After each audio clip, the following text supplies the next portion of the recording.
Salut tout le monde, aujourd'hui nous allons continuer de lire le livre Maître des dragons, le souffle du dragon de la glace. Chapitre 6, avant le combat. Quelques instants plus tard, ils sont tous dehors dans la vallée des nuages, cette vaste prairie verte. Cachée derrière le château et bordée par les montagnes d'un côté et par la forêt de l'autre. Il n'y a pas de meilleur endroit pour entraîner les dragons. Vulcain, boule de feu, s'écrie Rory. Vulcain s'élance au-dessus de la vallée.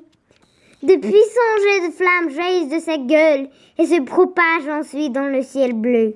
Plus loin, dans le ciel, Anna et son dragon blanc Elia filent d'un bout à l'autre de la vallée dans un jet de lumière. Un peu plus bas, le dragon de l'eau de beau Chou envoie de grandes gerbes d'eau sur les buissons.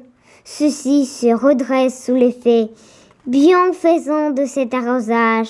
Petra s'entraîne avec son dragon du poison Zera. L'hydre crache une bruine empoisonnée sur les roches en flanc montagne. Les rochers se dissolvent lentement sous l'effet du poison. Yann invite Jérôme à s'approcher de Lombric. Quand nous étions sur l'île, Lombric a utilisé un pouvoir que je ne lui connaissais pas, explique-t-il au magicien.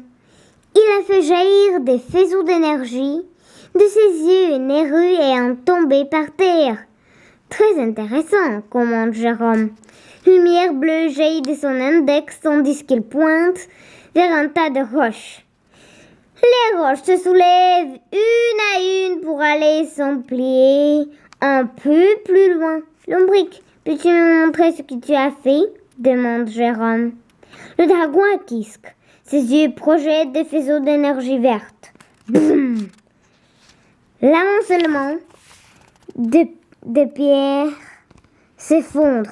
Excellent, se réjouit Jérôme. Ce n'est guère impressionnant, déclare Rory en s'approchant avec Vulcain. Vulcain pourrait faire s'écrouler une tour de pierre beaucoup plus grosse s'il le voulait, lance-t-elle. Lorsque le maître des dragons a fini leur entraînement, Jérôme les appelle. La nuit va bientôt tomber, dit-il. Allons manger. Nous partirons demain matin vers les terres du Grand Nord. Pourquoi attendre? S'impatiente Mina en tapant nerveusement du pied. Si ce Goliath est aussi fort que tu le dis, nous devons tous être en forme pour l'affronter, réplique Jérôme avant de tourner les talons. Je pense que je comprends pourquoi tu n'arrives pas à t'entendre avec ce magicien, dit Mina, à Rory en secouant la tête. Ouais, Jérôme est toujours en train de donner des ordres, magurait Rory. Les maîtres des dragons se dirigent vers le château. Yann rattrape Rory pour marcher à ses côtés. Je suis content que tu sois revenu, dit-il. Ouais, répond Rory en haussant les épaules. Je sais que c'est pas pour de bon, dit Yann, mais j'espère quand même que tu resteras. Nous souhaitons que tu reviennes parmi nous. Et je suis désolée si je t'ai blessé avant que tu partes. Rory s'arrête pour bien regarder Yann. Merci, répond-elle avec un demi-sourire.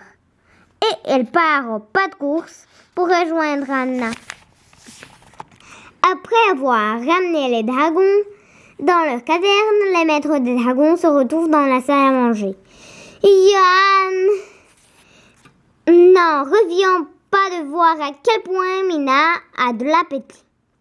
Elle mange presque un poulet à elle toute seule, sans oublier des pommes de terre, des carottes, du pain et du fromage.